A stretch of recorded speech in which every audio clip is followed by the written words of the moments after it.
পৰ্যটকৰ বাবে অপেক্ষা কৰিছে কাজিৰঙাই। পৰ্যটকৰ অভাৱ হৈছে কাজিৰঙাত। বিমান কোম্পানীৰ অৰাজকতাৰ ফল ভুগিছে কাজিৰঙাই। দেওবাৰৰ দিনটোতো এক প্ৰকাৰ নিমাওমাও কাজিৰঙা। ডিচেম্বৰ মাহ মানেই এক সুকীয়া পৰিৱেশ কাজিৰঙাত। দেশ বিদেশৰ পৰ্যটকেৰে উদুলি মুদুলি হৈ থাকে কাজিৰঙা। কিন্তু এইবাৰ যেন কাজিৰঙাৰ পৰিৱেশ কিছু সুকীয়া। ডিচেম্বৰ মাহত কাজিৰঙাত পূৰ্বৰ দৰে ব্যস্ততা নাই। পৰ্যটন উদ্যোগৰ বাবে আটাইতকৈ গুৰুত্বপূৰ্ণ সময়ছোৱাত পৰ্যটকৰ অভাৱ হৈছে কাজিৰঙাত। পূৰ্বৰ তুলনাত এইবাৰ কাজিৰঙাত যথেষ্ট হ্ৰাস পাইছে পৰ্যটকৰ সংখ্যা। কিন্তু অসম গৌৰৱ কাজিৰঙাত কিয় এনে হৈছে শুনক কাজিৰঙাৰ পৰ্যটন ক্ষেত্ৰৰ সৈতে জড়িত ব্যক্তিৰ মুখেৰে। মানুহ জুবিন দা দেশৰ মানুহ, গতিকে অসমৰ মানুহে আনন্দ উৎসৱৰ পৰা বিৰত আছে। প্ৰথম কথা, অসমৰ ৰাইজ আজি তাৰিখত ধৰি লওক তেনেকৈ আনন্দ উৎসৱ কৰা নাই। জুবিন দাই যেতিয়ালৈকে ন্যায় নাপায় তেতিয়ালৈকে অসমবাসী ৰাইজে ভাবি থৈছে আমি তেনেকৈ আনন্দ উৎসৱ নকৰোঁ বা ক'ৰবালৈ ফুৰিবলৈ নাযাওঁ।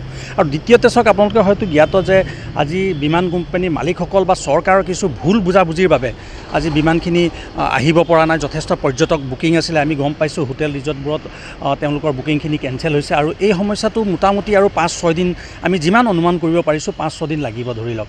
আৰু সেইকাৰণে পৰ্যটকৰ সংখ্যাটো কমি গৈছে। পূৰ্বতে এই সময়ছোৱাত কাজিৰঙাৰ প্ৰতিটো ৰেঞ্জত বিৰদি বাট নোপোৱা পৰিৱেশে বিৰাজ কৰিছিল। হোটেল হোমষ্টে সকলো উদুলি মুদুলি হৈ থাকে দেশ বিদেশৰ পৰ্যটকেৰে। কিন্তু এইবাৰ সকলো বিপদত।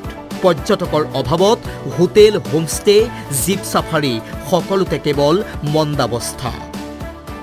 এই ডিচেম্বৰ মাহটো পৰ্যটক ইমানেই হয়, সাধাৰণ ধৰি লওক যিখিনি হোমষ্টে থাকে তেওঁলোক ভৰপূৰ হয়। ডাঙৰ হোটেল কথাটো বেলেগেই, কিন্তু সৰু সুৰা হোটেলতো যথেষ্ট পৰ্যটক মানে মানুহ থাকিব নোৱাৰা অৱস্থা হয়। মানুহ কিছুমান পৰ্যটকে গাড়ীতে শুবলগীয়া হয়, আমি তেনেকুৱা দেখি আহিছোঁ। গতিকে সেই ক্ষেত্ৰত চাবলৈ গ'লে এতিয়া চাওক একেবাৰে নাই বুলি ক'ব পাৰি, একদম মানে শূন্য হৈ পৰিছে।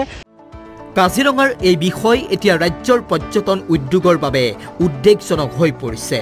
কিন্তু এতিয়ালৈ ৰাজ্যৰ পৰ্যটন বিভাগে লোৱা নাই কোনো ব্যৱস্থা। মূলতঃ দেশৰ বিমান সেৱাত চলি থকা অৰাজকতাৰ বাবেই এই পৰিৱেশে বিৰাজ কৰিছে কাজিৰঙাত। শেহতীয়াকৈ ইণ্ডিগোৰ অৰাজক পৰিস্থিতিৰ বাবে বহু পৰ্যটকে বাতিল কৰিছে কাজিৰঙা ভ্ৰমণ।